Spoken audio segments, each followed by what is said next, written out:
raffineries du Maroc. Et je vous laisse le soin de vous présenter et de nous faire un témoignage par rapport à votre expérience. Merci beaucoup.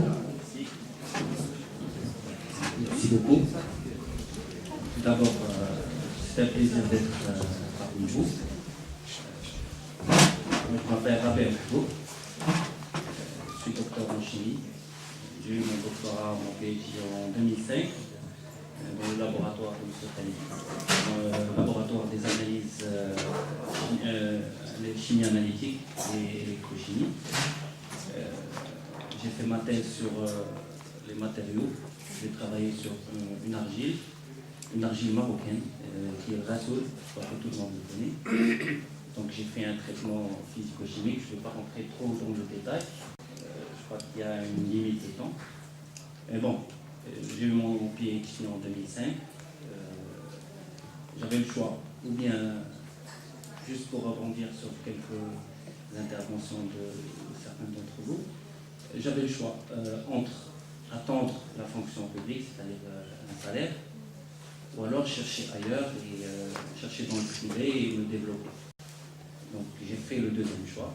J'ai travaillé en tant que responsable d'un laboratoire d'analyse agricole à Casablanca, à Romain. J'avais un bon salaire. J'y ai travaillé pendant 6 mois. Je vous raconte tout ça et je vous ferai un peu l'analyse de mon parcours. J'y ai travaillé pendant 6 mois. J'ai refusé de rester salarié. Donc, surtout dans un laboratoire, parce que c'est pas pour négativer le travail dans un laboratoire, mais c'est surtout pour vous dire que ça dépend de la personne. Moi, je refusais de faire la même chose chaque jour. Un travail dans un laboratoire d'analyse agricole, selon l'expérience que j'ai eue dans ce laboratoire.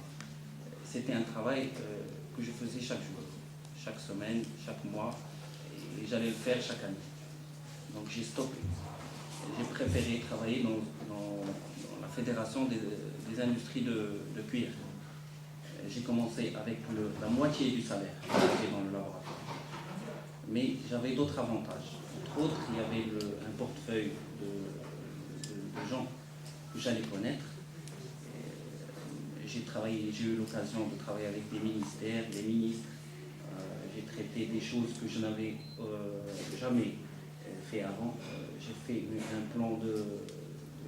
plan émergence pour le secteur du cuir, alors que j'étais chimiste. Donc je suis converti en manager. Je faisais des business plans pour des entreprises. À la fin, je suis devenu directeur de développement et promotion du secteur du cuir. Donc je soutenais les entreprises à s'ouvrir sur des nouveaux marchés. Le cuir, comme vous le savez, c'est une tradition au Maroc. Et il est sous-estimé ou sous-exploité. Voilà, sous-exploité au Maroc. Donc il y avait des gens qui venaient de l'étranger pour prendre le cuir, le transformer et nous le revendre. Sous forme ils prenaient les peaux, ils nous la revendaient sous forme de cuir. Nous, on ne vendait que le coût de la main-d'œuvre et eux, ils faisaient la valeur ajoutée. Donc j'ai décidé de soutenir les entreprises à faire autrement. Donc on travaillait notre matière, on faisait des produits de haute valeur ajoutée et on les vendait sur de nouveaux marchés. On a réussi à s'ouvrir sur le marché américain, sur le marché italien qui travaille surtout avec la Tunisie, qui est concurrent.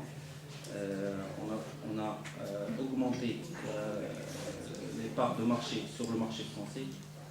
Donc on a doublé nos parts de marché sur le marché français.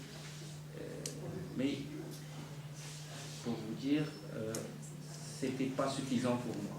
C'est vrai que c'était de très belles réussites, mais c'était pas suffisant pour moi. Donc j'ai essayé de faire de mieux. J'ai créé ma propre société. Je fais maintenant de l'événementiel et la communication. Et avant, comme on dit dans une autre vie, j'ai créé une société pour faire un nouveau produit, c'est les tapis en cuir. Je ne sais pas si vous connaissez, certains de vous les connaissent, mais c'est des tapis en cuir. Donc, je prenais le cuir traité avec ses poils. J'ai créé une petite unité de production qui fabriquait sur place, fait main, c'est un travail fait main. C'est vrai qu'il y avait quelques étapes sur le processus où j'utilisais des machines, mais c'était surtout un savoir-faire handmade. Donc j'ai essayé de les vendre ici au Maroc.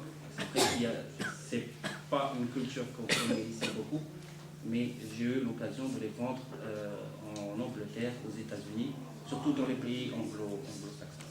Ça, c'est pas pour vous raconter un peu tout ça juste comme ça, mais c'est pour vous dire que même si je suis chimiste, j'ai eu une formation de chimiste, je me suis adapté au contexte, à l'environnement où nous vivons. Si je me suis limité à la chimie, je serai toujours dans un laboratoire. C'est vrai que j'aurai un bon salaire, mais je vais toujours dépendre de quelqu'un. C'est pas le laboratoire de M. Diol. Non. Mais, non, il n'aurait pas pu partir. Non, mais M. Diolé, c'est une expérience. Lui, il a fait la continuité de ce qu'il a fait et de ce qu'il a eu comme formation.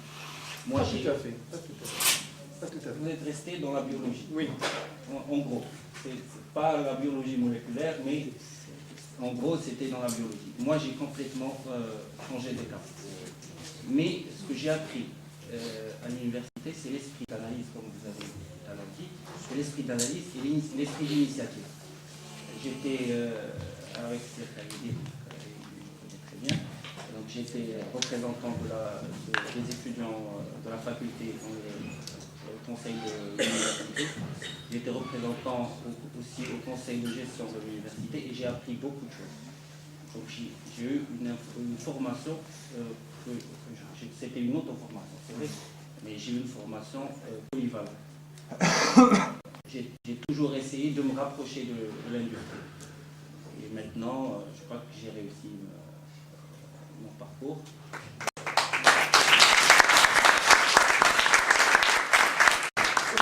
Ce que je peux vous dire, juste brièvement pour conclure, il ne faut pas se limiter. S'il n'y a pas de post-doc, s'il n'y a pas de poste à la faculté, si on ne nous donne pas un poste d'administrateur quelque part dans la fonction publique, c'est pas la fin du monde. Moi, ce que je peux vous dire, c'est qu'il ne faut surtout pas aller dans ce sens. Vous avez le potentiel de faire beaucoup de choses, ne vous sous-estimez pas. Essayez juste de voir, de chercher en vous-même le côté de entrepreneur. Chacun de nous a un tout petit côté d'entrepreneur en lui. Il suffit d'avoir confiance en lui et savoir se vendre. C'est sûr, il faut savoir se vendre, même en ayant votre propre entreprise. Savoir se vendre, c'est pas seulement avec un recruteur. Il faut savoir se vendre avec un client. Vous avez un produit, si vous ne savez pas le vendre et se vendre avec lui, vous n'allez pas le vendre. Parce que comme a dit Sidjoli, c'était très bien dit, si le client n'a pas confiance en vous, il n'aura pas confiance en votre produit. C'est très important. Merci. Je vous souhaite bon courage. Merci.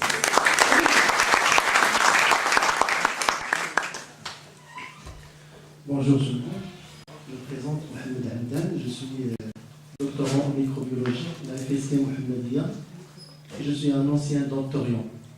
Bon, j'ai passé par plusieurs expériences comme étant salarié, mais bon, je ne suis pas à l'aise, tout court, je me retire. Après, j'ai décidé de continuer ma thèse, mais toujours gardant l'esprit d'entreprendre. Alors, il y avait l'opportunité de doctorat. Nous sommes venus l'année dernière avec des idées. Je crois que vous pouvez commencer après les études et vous pouvez commencer après la retraite. Donc, vous pouvez commencer sans expérience.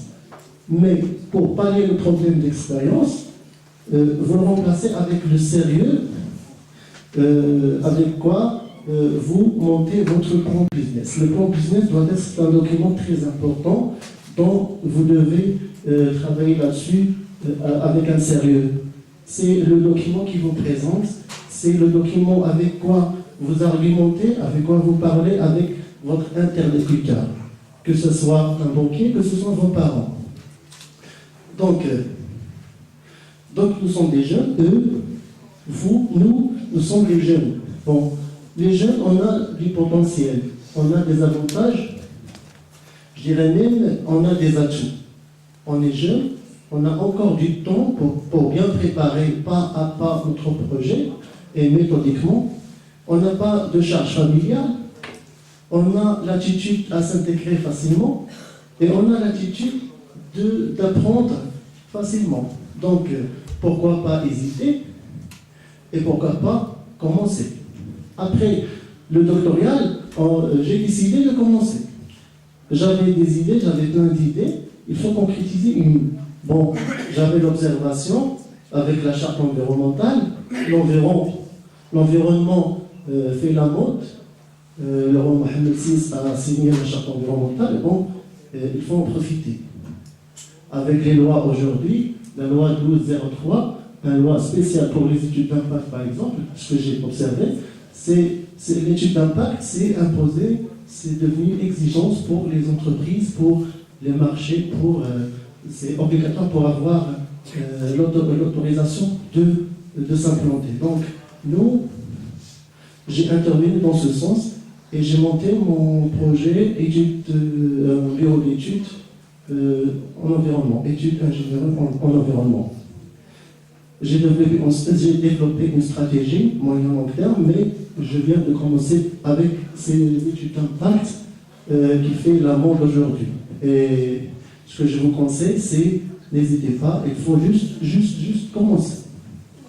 Et vous avez de la chance d'être accompagné avec des gens professionnels. Pour commencer, ce qui nous manque, c'est la confiance en soi.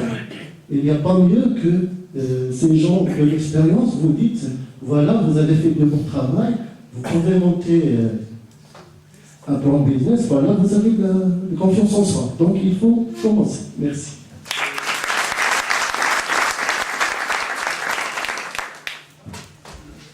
Salam alaikum. J'étais là avec vous depuis le dimanche. Ça m'a vraiment secoué en fait. Ce que j'ai vu en vous, c'était ce que j'étais plus ou moins l'année dernière. Et vous avez énormément de temps, énormément de potentiel. Il faut justement les mettre en valeur et les exploiter.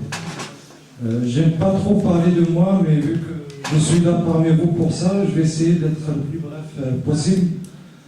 En fait, je suis Naji Mohamed, un jeune Marocain qui a quitté le Maroc en 2003 avec un diplôme de technicien en automatisme et instrumentation industrielle pour continuer ses études en France. En fait, j'ai été en France, j'ai eu un diplôme d'ingénieur en aéronautique et en propulsion. J'ai eu l'occasion de passer par le milieu industriel en tant qu'ingénieur recherche et développement chez une multinationale, la SNECMA, qui fabrique des moteurs d'avion. Mais au bout d'un certain moment, je me suis dit, qu'est-ce que je fais là? Je ne me suis pas vraiment trouvé dans cet environnement. Et en plus de ça, loin de la famille, loin en fait, on est en quelque sorte un saumon, même si on quitte le Maroc, on est obligé en quelque sorte d'y revenir après avoir cumulé une expérience, avoir pu développer justement des compétences et des connaissances. Il va falloir les exploiter, les mettre en valeur chez soi, pour pouvoir justement développer son entourage, sa famille et tout ce qui va avec. En fait, en rentrant au Maroc, j'ai intégré encore la SNECMA pour travailler pendant une petite période en tant qu'ingénieur de production, responsable du système de production. Et en plus de mon expérience, j'ai confirmé plus ou moins que je n'étais pas vraiment fait pour être salarié. C'est à ce moment-là où je me suis dit, il va falloir trouver une alternative, puisque je ne me plais pas justement dans ce milieu, il va falloir trouver là où je me plais justement. C'est pour ça que j'ai pu intégrer la SNECMA en tant que doctorant. J'ai travaillé sur les énergies renouvelables, C'était en 2009. J'ai travaillé sur les éoliennes plus précisément. Durant ces travaux de recherche, j'ai eu justement un appui, une aide qui était vraiment très précieuse de la part de mon encadrant et de l'ensemble des gens que j'ai pu connaître et fréquenter à l'université. Ça m'a permis justement de développer de nouveaux concepts d'éoliennes qui étaient brevetés, qui ont été déposés au Maroc, puis étendus à l'échelle internationale. Et après, je me suis dit, pourquoi ne pas les exploiter soi-même? On va attendre à ce qu'une entreprise vienne vous acheter le brevet, l'exploiter, générer de l'argent derrière et tout ça. Pourquoi ne pas le faire soi-même pour que le produit soit purement marocain? Un produit qui vient du laboratoire, c'est-à-dire un produit qui vient d'une idée marocaine et qui va justement aller jusqu'à la phase de production, commercialisation, ainsi de suite. C'est pour ça en fait que j'ai monté mon entreprise, une petite entreprise qui est appelée Green and Clean Technology, technologie verte et propre. Et justement dans le but est de fabriquer, de concrétiser en quelque sorte le rêve qui m'a poussé justement à arriver à ce point-là, qui est de développer un produit marocain à 100% justement. Depuis la création de mon entreprise, j'ai pu installer une vingtaine d'éoliennes sur la totalité du territoire marocain. Pour le moment, je continue justement à travailler dessus pour les optimiser. J'ai intégré au niveau de la société une petite cellule recherche et développement dans le but de développer de nouveaux produits, de les optimiser, de proposer des produits adaptés justement au contexte énergétique marocain. Plus ou moins, c'est ce que j'ai rêvé, c'est ce que j'ai rêvé depuis tout le temps de faire. Je me suis trouvé en fin de compte chez moi, au Maroc, dans mon entreprise, dans mon environnement, et j'essaye de faire avancer la chose, de pousser plus ou moins la charrette pour pouvoir atteindre les objectifs que je me suis fixés. Si j'ai un conseil à vous donner, c'est que quand on est doctorant, on a du temps, on a énormément de temps. Et en plus de ça, on a du potentiel. On développe des capacités qui peuvent servir au-delà de ce qu'on fait au niveau du laboratoire. Mais si on reste coincé dans un environnement clos qui est celui du laboratoire, on ne va pas les mettre en valeur. Au pire des cas, on va les mettre en valeur sur un papier, un article qui va être publié, peut-être qui va être cité dans d'autres articles, mais ça reste plus ou moins sur un papier. Pourquoi ne pas s'ouvrir sur le monde extérieur? À l'extérieur, on va trouver énormément de choses, des associations qui peuvent justement vous permettre de développer vos compétences, de les concrétiser, de les mettre en valeur. On va pouvoir apprendre d'autres compétences qu'on ne peut pas justement développer au sein du laboratoire. En fréquentant le milieu professionnel, on développe des méthodes, des outils qui peuvent justement nous servir durant la recherche et au-delà de la recherche, qui peuvent nous servir plus ou moins dans toute notre expérience de vie. Essayons de casser les frontières et de sortir au-delà de nos laboratoires. Ici, au niveau des doctorales, c'est justement un environnement qui est fait pour ça. Vous êtes des doctorants qui viennent de divers environnements, de diverses disciplines. C'est à travers justement des expériences comme celle-là qu'on peut apprendre à travers l'échange, le partage et tout ça.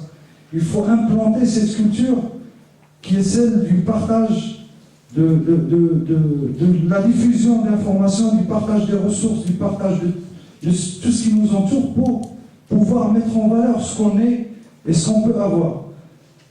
Comme ce qui a été dit tout à l'heure par M. Abed Bendel aussi, il y a des associations qui peuvent justement vous faire bénéficier d'énormément d'expériences à travers la mise en relation avec les industriels, essayer de les intégrer.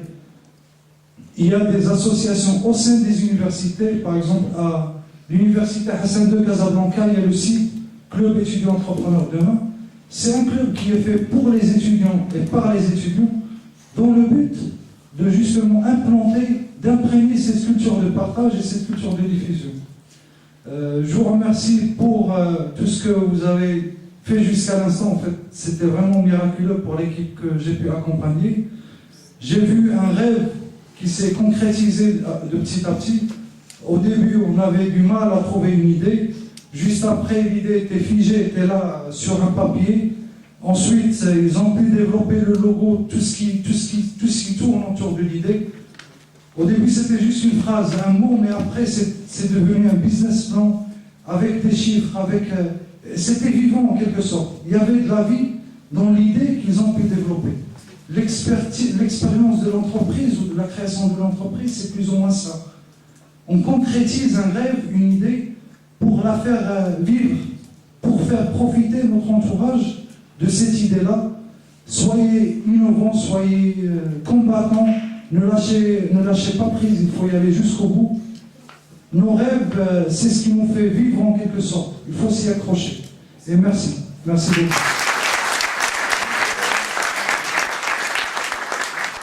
Si vous me permettez, je voudrais juste soulever un point. L'année dernière, je peux dire la promotion du doctorat l'année dernière, il y a les doctorants. Il y avait 7 encore camarades, amis, qui sont en train de monter leur propre projet. Et ce qui est génial, c'est qu'on forme aujourd'hui un réseau. On est tous clients fournisseurs, un de l'autre. Et c'est ce qui est génial de la version doctorale. Merci.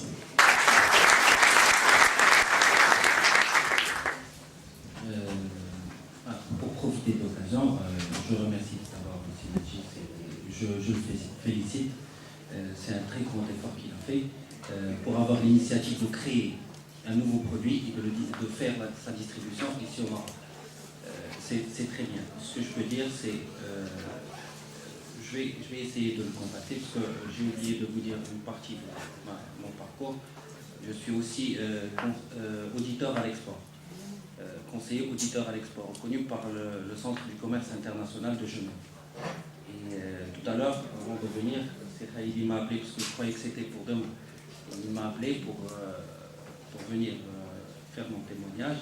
J'étais en cours de coaching pour les TPE. Les TPE, c'est les toutes petites entreprises. Il y a beaucoup de moyens qui sont mis en place par le gouvernement pour soutenir les petites et moyennes entreprises, et même aussi pour les toutes petites entreprises. D'ailleurs, maintenant, avec le gouvernement, il y a tout un programme pour l'accompagnement, le coaching et l'aide pour les TPE. C'est des toutes petites entreprises qui viennent de commencer ou qui ont commencé il y a longtemps, mais qui ne dépassent pas un certain chiffre d'affaires. Ce que je peux dire, c'est que je vais passer voir Sinaï dans son entreprise. Je vais essayer de lui porter tout le soutien qu'il faut. Et tout à l'heure, vous avez parlé de s'ouvrir sur le marché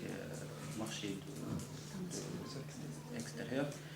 Je peux vous proposer même plus, je peux vous aider à s'ouvrir sur le marché international. Donc il y a beaucoup de moyens.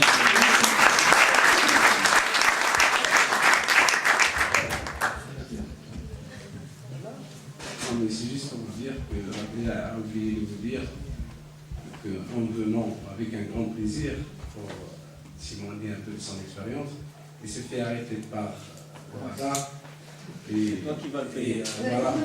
Et comme je le connais, il ira jusqu'au bout. Il a laissé son permis pour venir. Voilà. Merci beaucoup. Donc, à tous nos invités, tu es avec nous jusqu'à demain, jusqu'à la fin de la semaine. Je vais peut-être obligé de vous quitter demain matin mais en fait, je suis obligé de vous quitter demain matin pour justement aller gérer mes petites affaires. Là, j'ai un client qui m'attend, l'Empire. Normalement, je devais leur fournir une éolienne. Normalement, je devais leur fournir une éolienne le dimanche, le lundi plutôt. Et je suis là avec vous, mais pour ne pas tuer mon rêve, celui de mon entreprise, il va falloir que je vous quitte demain.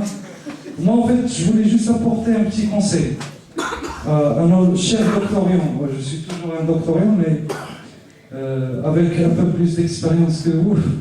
L'année dernière, c'était vraiment une expérience miraculeuse. On a appris énormément de choses. C'était vrai que c'était principalement lors des ateliers, lors des échanges qu'on avait l'opportunité d'avoir, mais c'était aussi en dehors des ateliers. On formait une famille, on en profitait au maximum. c'est un laps de temps qui va passer d'ici le samedi prochain. Il faut en profiter au maximum. C'est tout ce que je voulais vous dire. Essayez de créer de l'ambiance, essayez de profiter de cet instant, c'est tout. Merci beaucoup. Merci à vous. S'il vous plaît, je peux faire un petit témoignage auprès de mon co-coach. Hier, on n'a pas eu l'occasion de le remercier auprès du jury. Il nous a accompagnés durant les 2 jours. Et je peux dire à toi, Si Mohamed, et à toi, Si Mohamed, que vous êtes une fierté pour nous et vous constituez l'exemple à suivre. Aussi pour monsieur et aussi pour monsieur Dveri. Et je remercie au nom de tous mes camarades de groupe, Mohamed et toute l'équipe organisatrice. Merci.